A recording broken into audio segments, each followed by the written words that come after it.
Hello, and welcome to my podcast, Looking Up the Nostrils of Ableism. Now, this is part of my Special to Equal series around disability confidence. And the aim of the series is really to stimulate a rethink on the conversation of disability and its role in our economy and in our society. My name is Lesa Bradshaw. I'm a disability inclusion specialist and known for having a lot to say about the topic of disability confidence. I'm known to be a little bit sassy, but to bring hopefully quite a bit of relatability to the topic. My area of focus is bringing disability confidence to our economy. So if you've listened to any of my other podcast episodes, you probably realize that I like to come up with some interesting titles of my podcasts. And this one actually came to me when I was trying to find a clever name for the episode, which would reflect my life experiences from down here, being in a wheelchair, to deliver relatable messages to people who may be up there, as in not in a wheelchair. So when I was conceptualizing the topic, this imagery popped up into my mind. And it's about how I often have to look up to people when I'm talking to them. Now, I'm not sure if you ever have really thought about it, but it really does result in me looking up the nostrils of a lot of people. If you can just picture someone sitting in a wheelchair, someone standing in front of them, my head tilted back, looking right up into their faces, right up into their brains, right? Now, psychologists will say that if you want to assume a position of leadership and power, you should always hover slightly above the individuals that you're addressing. This makes you a lot more intimidating to those who may want to argue back. And that got me thinking about power balances, or rather the imbalance of power between mainstream society and persons with a disability. So in this episode, it's about the notion of ableism, what it means, how we recognize it, and what we can do about it if society is going to have a half-decent chance of enjoying the rich benefits that come with a disability-confident society.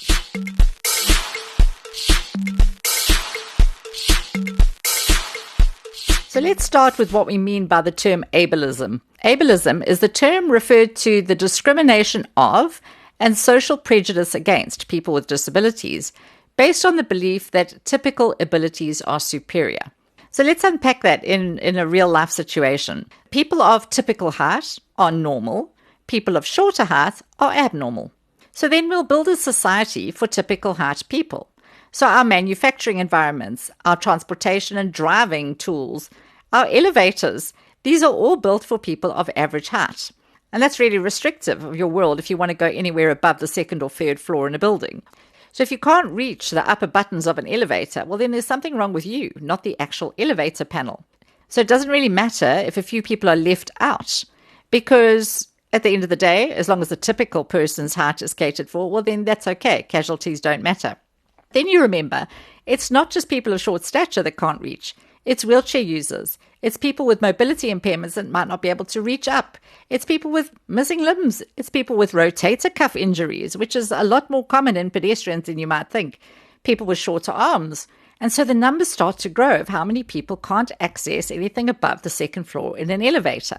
So to make that abnormal official that allows us to sort of justify exclusion, well, we'll have to be able to put some sort of official backing to it. So we'll have to scientifically or medically diagnose the problem that explains why the person is not as important as everybody else. And that, in a nutshell, is ableism. It assumes that people with disabilities require fixing, that the problem with that disability lies within them rather than the disabling environment. It also assumes that people with disabilities are defined by their disability alone and not all the other multiversal experiences that make them able and valuable individuals in society. And it also assumes the abilities of people in generalistic or stereotypical terms. So we make assumptions about what a whole group of people can do based on our stereotypes that we use to back those assumptions. Okay, so let's unpack some examples that I may have experienced along my journey. The one that really drives me bonkers is when people decide what is best for people with disabilities. So let me give you an example. My husband is getting a little long in the tooth now. He's less agile than he used to be, and he finds that picking me up and carrying me around puts a bit of a strain on his back. You know how pedestrians get over 40, you start to wear out from all your activity. So he's not able to transfer me. So I want to purchase a transfer chair, which is a really good option. It allows him to kind of get me up off the bed and onto the loo and into the car when we travel without having to physically lift me. So I live in the UK and I've applied to the NHS and I've said, well, can I have this particular model because I think it'll work well for me? And they said, no, it's not approved on our list of the most safe and, suitable transfer devices. So the one that they've approved is not practical at all. I can't travel around with it. It's a ginormous hoist. And it definitely has no place in the sexy disposition that I'm trying to put out there when I'm traveling.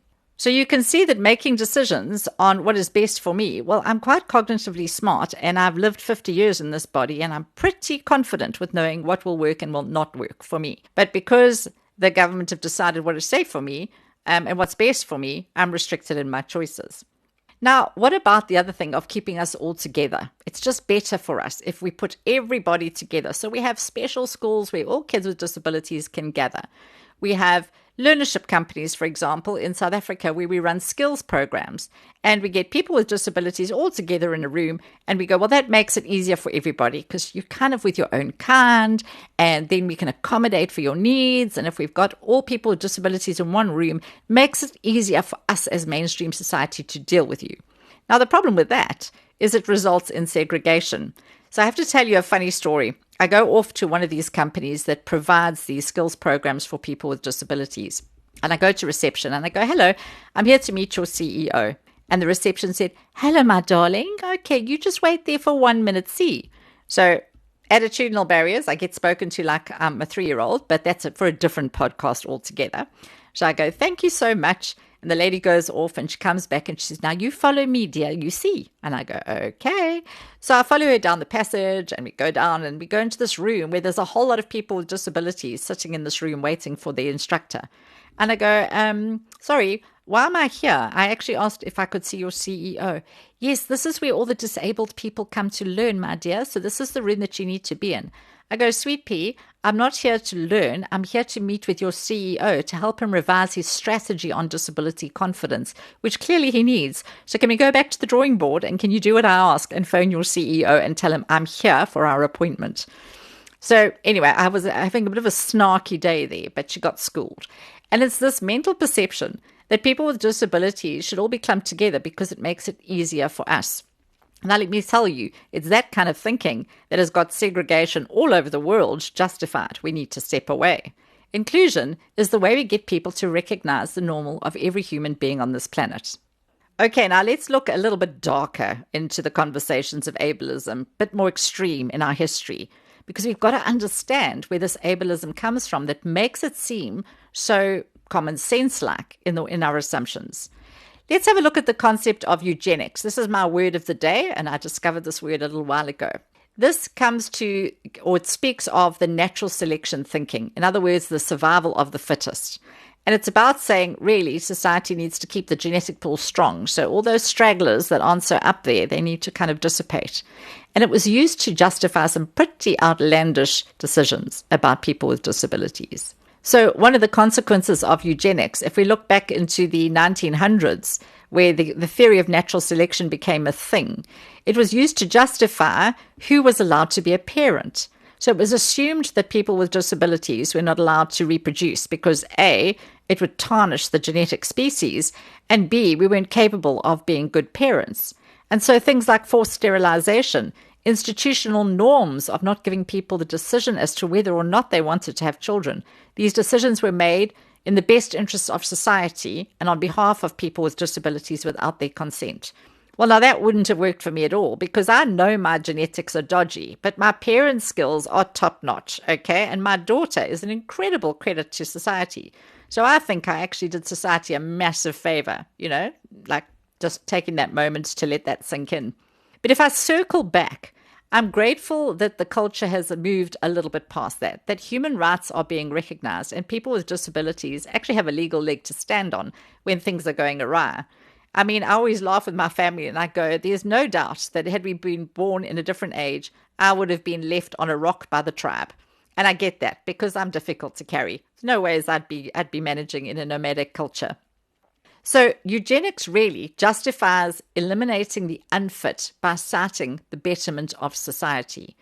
A nasty way that was really reflected was in World War II, when the whole idea of the perfect race and Hitler's dodgy tactics around that, they used to trick and get families who'd had children with disabilities to either voluntary or involuntary, give their children with disabilities to these special sort of institutions where they were systematically exterminated. What I find interesting is there were hundreds of thousands of people with disabilities exterminated during the Holocaust because of their genetic presumed insuperiority that we don't even speak about.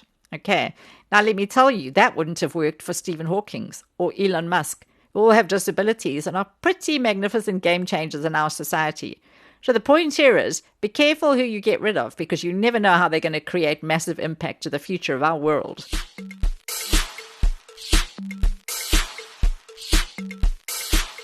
Now let's have a look at our modern society, where hopefully human rights has moved on a bit since the Second World War. And let's look at some typical examples of ableism in the workplace. So let's look at this concept of reasonable accommodation. And that is what companies, if you're a person with a disability and you disclose or declare to your employer that you have a disability, they're obliged legally, as well as it just makes good business sense, to make reasonable adjustments to the workplace or work environment that will remove the disabling barriers that prevent you from performing at your best. And it's a fantastic concept, but look at the word reasonable accommodation. So who decides what's reasonable? Because surely that's a bit of a judgment call. So let me use my own personal example. Prior to the COVID lockdown, I traveled a lot on business. And as a wheelchair user, traveling, it comes with logistical headaches, let me tell you. You can refer to my podcast called Why 2 Inches Really Does Matter for that story. But bringing it back. So reasonable accommodation when I traveled was obviously logistical dynamics that we had to change, but I still had to be on site to do my training. COVID impacted, and suddenly, living in a hybrid world, I was able to work remotely, to train remotely, to do what I do remotely instead of having all the logistical challenges. So for me, it was funny how prior to COVID, allowing people to work from home was often not deemed to be reasonable by a company. And yet post-COVID, when they had to do it on a mass scale, otherwise it would have affected the bottom line, now it's seen as common practice. So just bear in mind what we decide is reasonable. Who decides that? And who are you to have the privilege to make that decision? So instead of talking about reasonable accommodation, why don't we speak about workplace adjustments? Because everybody needs workplace adjustments, whether you've got a disability or not. And that just enables people to get on with the job. I also think that things like when I think back to traveling, you have these airline policies that go only a certain number of people with disabilities or special needs passengers may come per flight. Well, they don't have restrictions on how many overweight people can go on the aeroplane. And surely that has some sort of impact on the flyability of the aeroplane. So they wouldn't do that because, gosh, it's offensive. So since when is it okay that you can restrict how many hassle factor passengers you accept on the airplane? Because that's actually what it's about. I remember challenging the one passenger assist person, and I said, listen, why have you got some sort of quota on how many people with disabilities can get on a plane? And they said, oh, well, because, we've only got so many staff that can deal with that, and it's an extra hassle.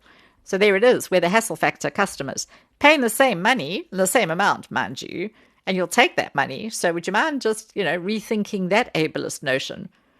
And then what about compliance? When we're talking about meeting quotas of how many people with disabilities that we employ, and labor legislation often backs that with compliance regulations, well, you have to prove beyond a shadow of a doubt that you have a disability. In fact, one of my candidates who we placed recently had to get a doctor's note to prove that they were missing a leg. I was like, well, I don't know why you need a doctor's degree to notice that the leg is gone. It's definitely gone, but he still had to prove he had a disability, even though there was an entire limb missing. I mean, sometimes we just miss the wood for the trees in common sense when it comes to disability. Another and last example in the workplace is this customer service. So I'll tell you a story when I was going to look for a car. I wanted to buy a car, and I had the choice of 2 models which could be adapted to be drive from wheelchair. And I went to the one salesperson for the one model, the one car make, and he was like, you drive? Gosh, isn't that dangerous to let people drive on the road who are disabled? And then I had the other customer service experience, which was, oh, absolutely, we can help you. And in fact, you know that we've got some recommended adaptations with our model that they do in Japan that will be able to give you some insight as to how you could possibly best adapt the vehicle. Now, imagine my impression as a customer, one going, gosh, you people are dangerous, you shouldn't be on the road, and the other one going, how can I assist you in becoming independent and driving? Customer service people, we seem to overlook it. So when we're looking at ableism, remember people with disabilities want to spend their money too. So let me circle back of all my stories to the theme itself, looking up the nostrils of ableism. How do we find a way to connect the nostril to the brain? Okay, and here's a couple of tips for you to take away. Firstly, collaborate to understand and remove barriers. Really, if you collaborate with people with disabilities or who have experience with disabilities because they've got a family member or a loved one or a spouse or a colleague, you learn from experience, and that way you avoid assumptions. You can start to appreciate the impact of accessibility and disability-confident living on everybody's lives. My child, for example, she sees the world completely differently to her friends. I remember when she went to her first ballet concert. She was little. She was about 3. And she came up to the principal of the ballet school and she said, we can't have the concert here. And the teacher said, what's the matter, dear? Why not? She said, my mommy's in a wheelchair. She can't get up here. There's stairs everywhere. And so for my daughter, wherever she goes, she notices, yes, mom, it's accessible, or no, it's not accessible, or we'll need to go this route, or a better way to do it is that way. And that's part of her common sense, everyday thinking. And so the more exposure you have to people who have diverse lived experiences of life, the more those become commonplace in the way that you see the world. And that speaks to inclusion. The second way we connect that nostril to the brain is to recognize that different people need different solutions. My husband, for example, he has ADHD, and he has a completely different response to Ritalin. I don't know if any of you have ever seen that classic Ice Age, and there's that squirrel that's chasing the nut all the time, and he can never seem to grab the nut, and it's driving him bonkers. That's what my husband looks like on Ritalin. It doesn't suit him at all. And yet somebody else with ADHD, that really does, it works perfectly in terms of their ability to concentrate. So everybody with different disabilities or abilities respond. They have different disabling barriers. They have different enabling requirements. And that makes you unique. And so I think for me, it's really important to start to realize that there's no one-size-fits-all adjustment that fits all wheelchair users. For example, a conversation needs to take place. So in essence, we need to recognize the multiverse of who makes that person that person. If I have a look at myself, my experiences of being a person with a disability in South Africa are very different to my current experience of being a person with a disability in the UK. I'm finding this public transport system just liberating, and I'm dashing around the countryside like a woman possessed, experiencing this liberation. Whereas in South Africa, what disabled me was the lack of accessible transport. So for me, what disables me and what enables me is going to be completely different to somebody else, depending on where they are, how they've been raised, how they're recognized. I was raised to be very confident about my abilities and never apologize for my disability. Somebody else who's living in a culture where they've been raised to feel less than, or that they should expect less, well, they're going to be a lot less disability confident in terms of realizing their potential. So what disables a person could be their culture. It could be their personality. It could be access to money and assistive devices.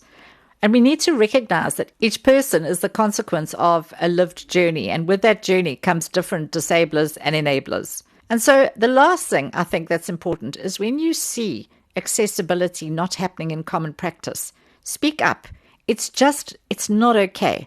It's a basic human right. It's not a special need. It's an equalizing need. It's a basic human right to be perceived as, treated as, and included as equal.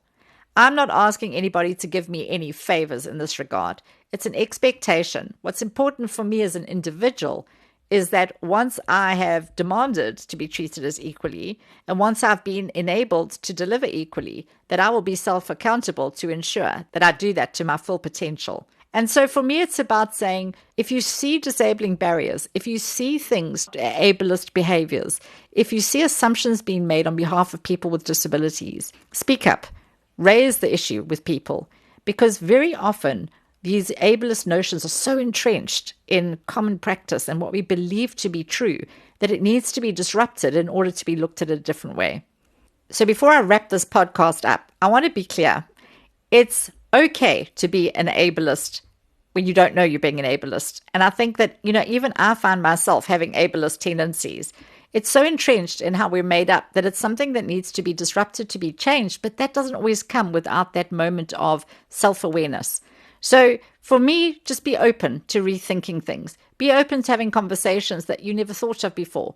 Be open to challenging and rethinking an assumption.